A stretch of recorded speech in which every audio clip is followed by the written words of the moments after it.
नहीं, हमें वो बात पूछनी है आपसे, जब बाबा जी आने वाले होते थे, नहीं आप जाते थे फोटो के सामने और आपसे लोग कहते थे ना बताओ बाबा कब आएंगे, वो सुनाइए जरा। ये सब चीजें असल में जब एक बच्चा होता आप है मेरे ख्याल 5-6 साल के रहे होंगे। हाँ, निश्चल मन से एकदम बिल्कुल बिल्कुल ईएसपी हो जाता है, ईएसपी बिल्कुल कनेक्ट ऐसा बनता है कि कोई जरा आप जरा वो मास्क मास्क खोल दीजिए mask iPad. Extra sensory perception कहते हैं उसको, जी। ईएसपी। तो छोटे थे हम, 3-4 साल के हुआ, 5 साल के रहे होंगे। तो केयर सिंह साहब जैसे आए, केयर सिंह ताया जी कहते थे बिल्लू पता करो महाराज कब आएंगे।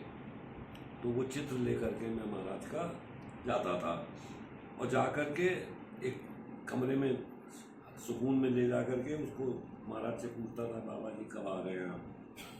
तो अपने ही मन से एक तारीख आती थी, जैसे हमने वो तारीख बोली, मुझे ये फील होता था कि महाराज ने बोल रहे हैं। हाँ कर दिया, हाँ, वही डिक्लेयर मैं कर देता था। और हमेशा ऐसा होता था कि महाराज उस तारीख को आ जाते थे। तो फिर वो प्रैक्टिस हो गई थी, लेकिन वो तभी तक चली जब तक हम रॉ थे।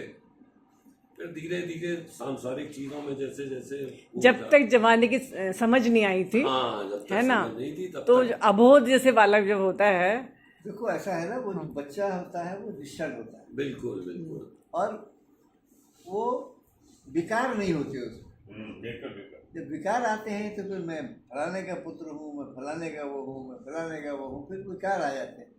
महाराज बच्चों के इतने अच्छे, वो हाथ पकड़ के अपने सर में ऐसे फिराते थे महाराज, बहुत किया है, हाँ बहुत हाथ किया। तो का खेल है भाई, तो साक्षात है वो, बाल रूप में भी तुमको प्रेम करता है, वैसे ही प्रेम करता है।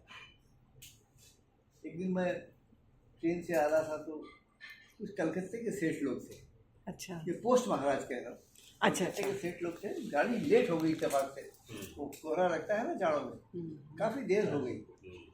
तो उस फैमिली के साथ पता चला कि वो जब बात चलने लगी तो पता चला कि वो महाराज के दर्शन के लिए कैसी आ रहे हैं। तो फिर प्रेम चर्चा होने लगी, तो 1:30 बजे 2 बजे दिन की गाड़ी पकड़ी, तो पहुंची सुबह जो 6 बजे पहुंची है, बहुत देर हो गई। तो मैंने कहा फिर आएंगे, बोले हाँ हम लोग वहीं आएंगे। फिर मैं तो कैसे चला आया, खाया धोया, खाना वाना खाया। दूसरे दिन वो लोग आए और आके पूरी फैमिली बच्चों के साथ, उनके साथ एक बच्चा था, तो करके थोड़ी देर बैठे, बात हुई, मुझे पहचान लिया उन्होंने, थोड़ा मैंने खास बातें कर दी उनकी। फिर जब वो बाहर जाने लगे, लड़का नहीं था साथ, अच्छा, छोटा बच्चा था 7-8 साल का। तो जब थोड़ी देर में बच्चा आया, कहाँ रह गए थे तुम? बोले वो बाबा जी अंदर, एक बाबा बैठे थे, उन्होंने हमको अंदर बुला लिया। वो जो बाहर का कमरा है ना मंदिर के बाहर, जो बाहर वाला। तो वो भी चौंके, कहाँ मिले? अरे नहीं, बैठे थे तखत में, उन्होंने कहा कि अंदर आ जा बेटा, और मुझे उन्होंने आशीर्वाद दिया। तो देवर काइंड ऑफ फ्लॉक्स कहते हैं वर्ड इंग्लिश, देवर फ्लॉक्स। मैंने कहा आप विश्वास आप बिल्कुल करो, बच्चे को महाराज ने बुलाया होगा, बात करी होगी, क्योंकि वो निर्मल मन है उसका। बिल्कुल बिल्कुल निश्चल निर्मल। कितने लोग ऐसा कहते हैं वहाँ पे, ऐसे होता है, बच्चों को मिल जाते हैं तो क्योंकि उनके अंदर छल नहीं होता। वो मदर का किस्सा है ना, एक माँ ने कहा था गोपाल तेरा भाई है, बुला लेना। जंगल में जब भी जाता था गोपाल गोपाल कहता था, तो गोपाल साथ चला आता। भगवान कृष्ण आ जाते थे। तो गुरु पूर्णिमा के दिन जो है, उससे सब गरीब माँ थी, उसकी गुरु पूर्णिमा के दिन कुछ नहीं मिला, तो गुरु पूर्णिमा देते हैं उस दिन। तो उसने कहा मैं क्या ले जाऊँ, क्या ले जाऊँ? उसने कहा जा गोपाल से जो है दे देना। तो लोग तो एक्सपेंसिव गिफ्ट लेके आए थे, तो गोपाल ने दही की हांडी दे दी उसको, जा ये दे देना अपने गुरु को। उस हांडी से कितना खिलाया लोगों को,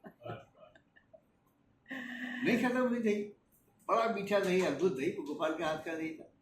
उसने कहा तू कहाँ से लाया हांडी? बोले मुझे मेरे भाई ने दिया। कौन है? बोले जंगल में है। कौन है? उसका नाम गोपाल है। तो बोला झूठ बोलता है। फिर और नाराज हो गया गुरु, तू ऐसे करता है, वैसे करता है। वहाँ जाकर उसने कहा गोपाल आ जाओ, गोपाल आ जाओ। तो नहीं आया गोपाल, तो रोने लगा, बोला तुम रोज मुझे छोड़ने आते थे, आज मेरी बेइज्जती जो करा रहे। आवाज़ आई कि निर्मल मन जो होता है वही मुझे देख सकता है, तेरा गुरु मुझे नहीं देख पाएगा। मोए छल कपट नहीं यही बाबा। महाराज है, वो स्वरूप दिखाते हैं उसको।